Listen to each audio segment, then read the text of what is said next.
मन यह वही स्थान है जहां से स्वर्ग भी जन्म लेता है और नरक भी। एक क्षण में यह हमें देवता बना देता है और अगले ही क्षण राक्षस।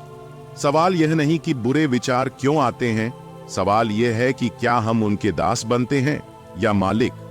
एक दिन एक मोहन नाम का युवक अपनी जिंदगी से परेशान होकर महात्मा गौतम बुद्ध के पास पहुंचा और कहा, भगवान, मेरा मन मुझे अंदर से खा रहा है।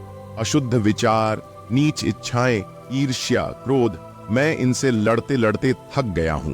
क्या मैं कभी मुक्त हो पाऊंगा? फिर गौतम बुद्ध कहता है, मोहन, क्या तुम उस सूखे वृक्ष को देख रहे हो? फिर मोहन बोलता है, हाँ भगवान। क्या वह पेड़ अपने सूखे पत्तों को गिरने से रोकता है? मोहन बोलता है, नहीं भगवान। तो फिर तुम अपने मन में आने वाले विचारों को क्यों रोकना चाहते हो?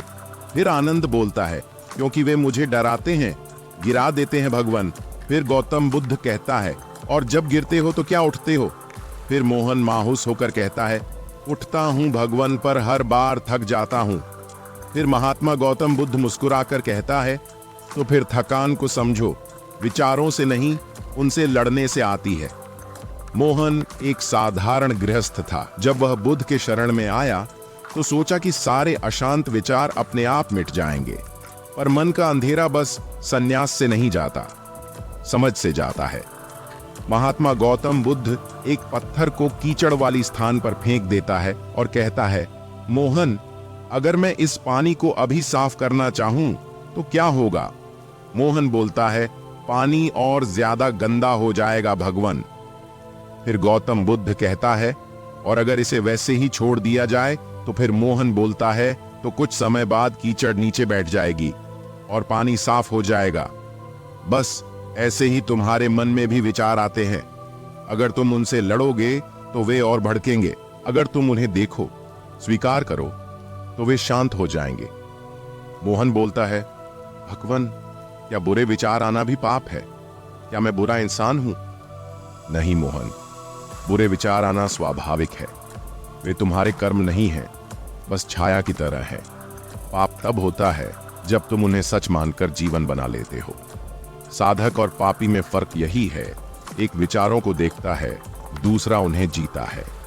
मोहन कहता है, पर भगवान, जब वे विचार बहुत ताकतवर होते हैं, जब वो दिल और शरीर को हिला देते हैं, तब महात्मा गौतम बुद्ध बोलता है, तब तुम्हें उनसे लड़ना नहीं, उन्हें देखना है।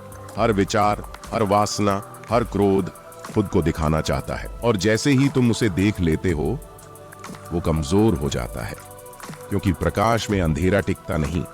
जैसे कि अग्नि को देखो, अगर इसे ठीक से संभाला जाए तो यह भोजन पकाती है, घर को रोशन करती है, लेकिन अगर इसे अनदेखा किया जाए तो यह सब जला देती है। तुम्हारा मन भी ऐसा ही है, यह अग्नि है, ऊर्जा है, डरने की नहीं, दिशा देने की जरूरत है। पर मैं अभी भी डरता हूं, तो डर को देखो, क्योंकि डर भी तब तक जिंदा है जब तक तुम उससे भागते हो। रुको, उसे देखो, उसे समझो, वह भी पिघल जाएगा। महात्मा गौतम बुद्ध के इन बातों को सुनकर मोहन के मन में परिवर्तन हुआ, उसके सोच में बदलाव आया, वहीं उसका जन्म हुआ।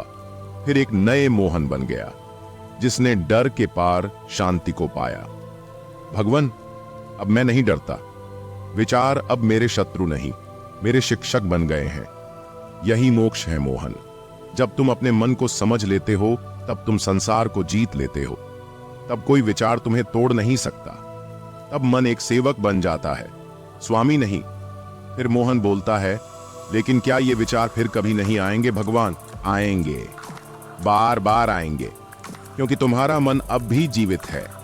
पर फर्क ये होगा कि अब तुम उन्हें पहचानते हो, और पहचान ही शक्ति है, और जो देख सकता है वो मुक्त हो सकता है। अगर तुम्हारे मन में भी गंदे, डरावने या अशांत विचार आते हैं तो घबराओ मत, वो हर इंसान के मन में आते हैं। फर्क बस इतना है, कोई उन्हें पकड़ लेता है, कोई उन्हें पहचान कर छोड़ देता है। याद रखना, तुम विचार नहीं हो, तुम उनकी धारा के किनारे खड़ा एक दर्शक हो। जब तक तुम बहते रहोगे, डूबते रहोगे, पर जिस दिन तुम रुक जाओगे, देख पाओगे, वही दिन तुम्हारा पुनर्जन्म होगा। तब तुम मुक्त हो जाओगे अपने ही मन से। महात्मा गौतम बुद्ध के इन बातों को सुनकर आपको क्या सीख मिली है?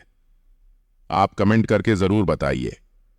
अगर यह वीडियो आपको अच्छी लगी है तो इसे लाइक कीजिएगा और ऐसी ही प्रेरणादायी कहानी के लिए हमारे चैनल को सब्सक्राइब करें ना भूलिएगा। धन्यवाद दोस्तों। जय हिंद।